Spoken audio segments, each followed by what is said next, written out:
welcome back to another video. You checked in with Ameer Naseer. Thank you to all my current and new subscribers for supporting my channel. And if you're new to my channel and this is your first video, welcome. My channel is all about holistic health and wellness. So after watching today's video, if you like today's content, please be sure to like, comment, subscribe, and click the notification bell button below to remain updated on all new content. Today's video is another exciting one, as I always say. Today's video will be about the differences between spiritual wealth and material wealth. And so in today's video, I'll go over 4 key differences between spiritual wealth and material wealth. And then I definitely open your commentary below. What are your thoughts about the difference between spiritual wealth and material wealth? And then of course, any suggestions for any upcoming videos.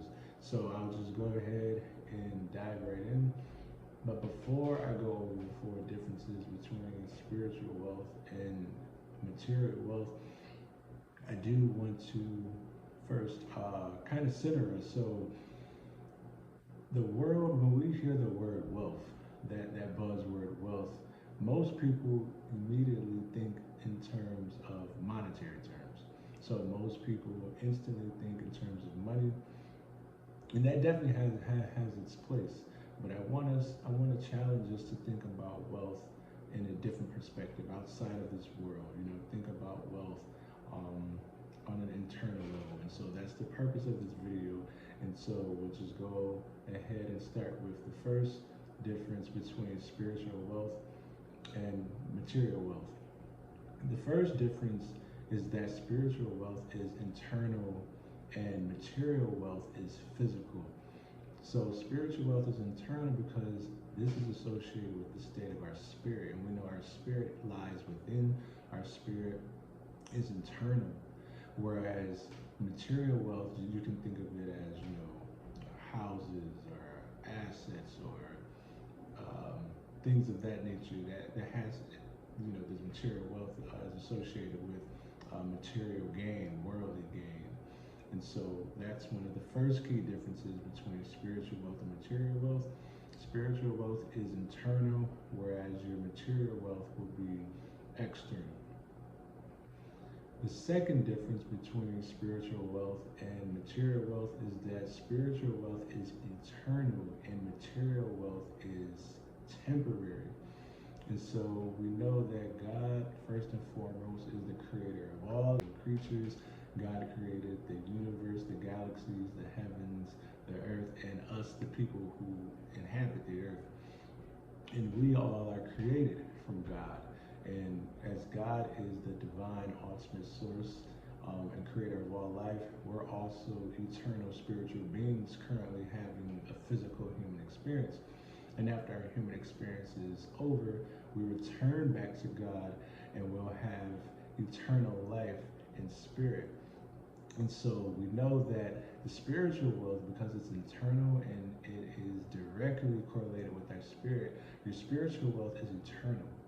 It can never be, it will never come to cease. It's something that can never be taken from us. Our spiritual wealth is eternal because it is aligned with everything embedded in our spirit. And we know our spirit is eternal because we were created by God, who is an all-knowing, all-powerful, eternal being. Whereas material wealth, think of, building your assets here on earth. Think again, going back to the example of maybe, you have a house, a business, or you have any other, physical, form of wealth here on this earth. It's temporary because our time on earth is temporary. So we all have to eventually leave our vessels. We all will eventually, die. Which is merely a transition out of our physical body back into our spiritual form.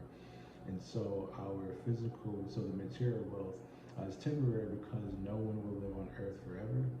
Our time here will come to cease eventually, where we are simply passing through earth. This is a moment in time that we won't be able to live again. And so again, that's definitely another key difference between spiritual wealth and material wealth. Material wealth is temporary because material wealth is associated with this physical earthly realm, whereas our spiritual wealth is eternal because it's associated with God, who is eternal and has created life. And we all living creatures in all walks of life, we know originate from God. The third difference between spiritual wealth and material wealth is that spiritual wealth is non-physical and your material wealth is physical. You can also use these terms interchangeably with spiritual wealth, the non-physical being the unseen, and then your material wealth, physical wealth being the seen. And so this is an important difference because we know that everything occurs spiritually first before it manifests into a physical reality. So that is again another key difference where you have your spiritual wealth that's unseen. And I'll give an example. So let's say a person has a creative project in mind. So this idea starts in your conscious mind. Your mind is directly correlated, with your spirit. The mind is a part of the unseen realm because an idea starts merely as an idea. It's not yet in physical form until we take action. So the idea had a spiritual origin. So let's say this creative project involves writing a book. Let's go with that example. So let's say you're this person in your mind, in your conscious, you were given this seed. A seed was planted in your conscious, in your mind, that your next creative project was to write a book. Before the book is in a physical form, before it's in bookstores across the country, before it's being sold on Amazon, before it's in the hands of your target audience, it started in your mind. It started there first. And from, in the conceptual phase, you then begin to take action to bring this idea from merely a thought into a physical reality.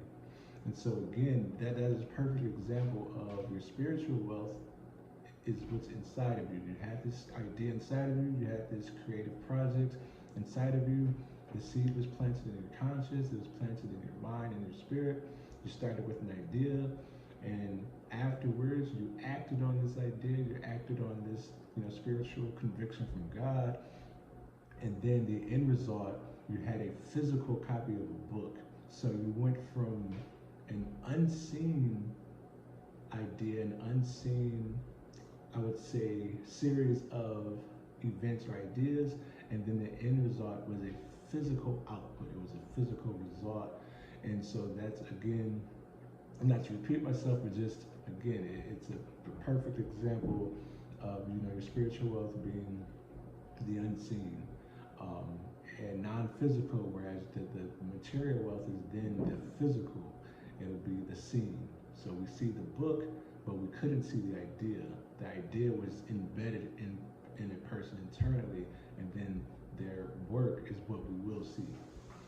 And then lastly, a fourth difference between spiritual wealth and physical wealth is this idea of validation.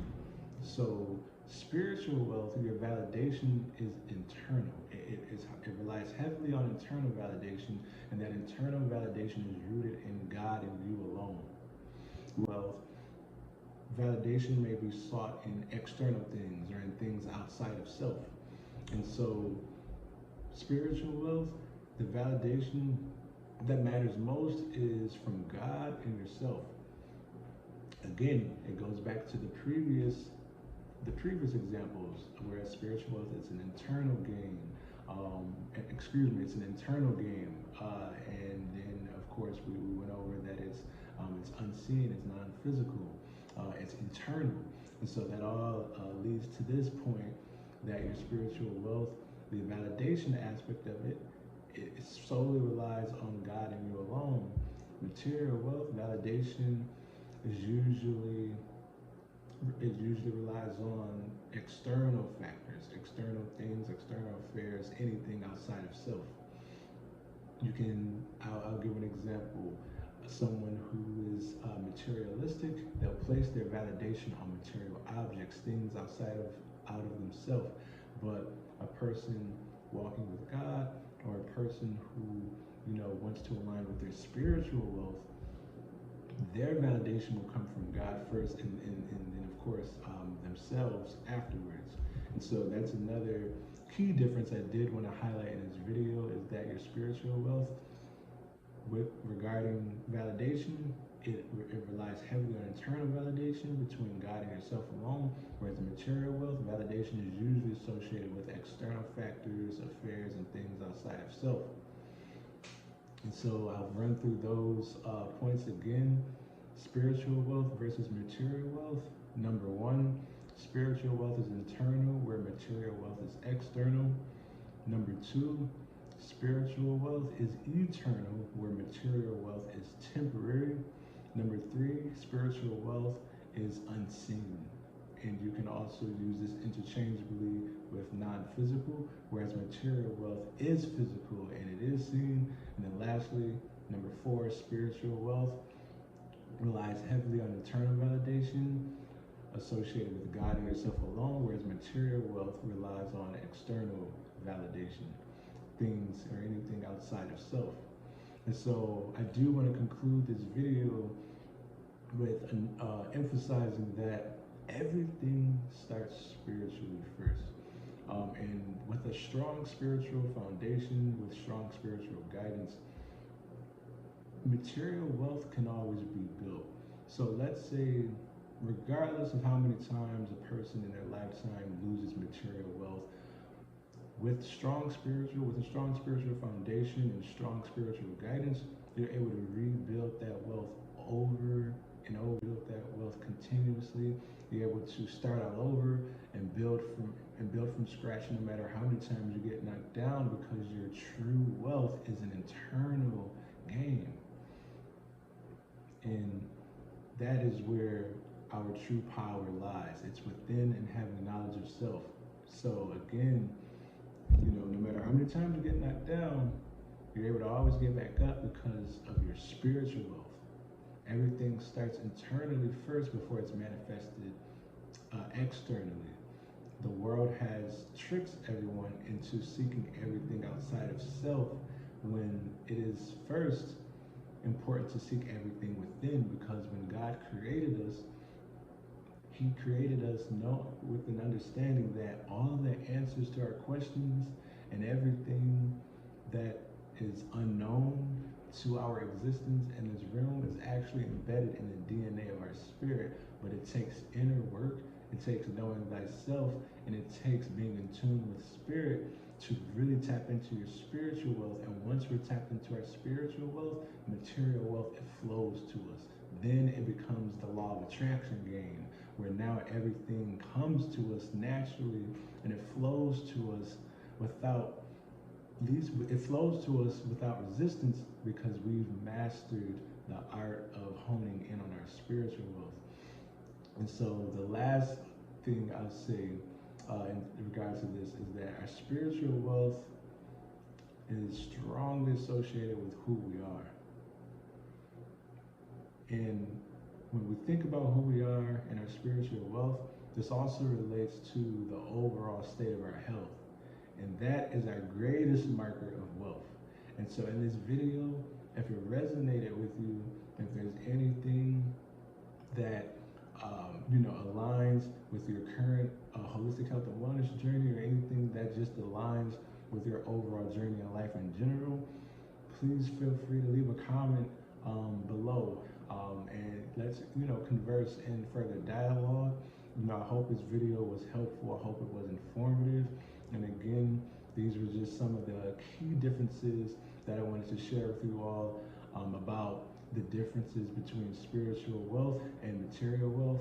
Again, if you like today's video, be sure to like, comment, subscribe, and click the notification bell button below to remain updated on all upcoming content. And as always, family, I always tell you all, I wish you all inner wealth, and I wish you all inner health. Until next time, stay anointed and stay healthy, family. Peace.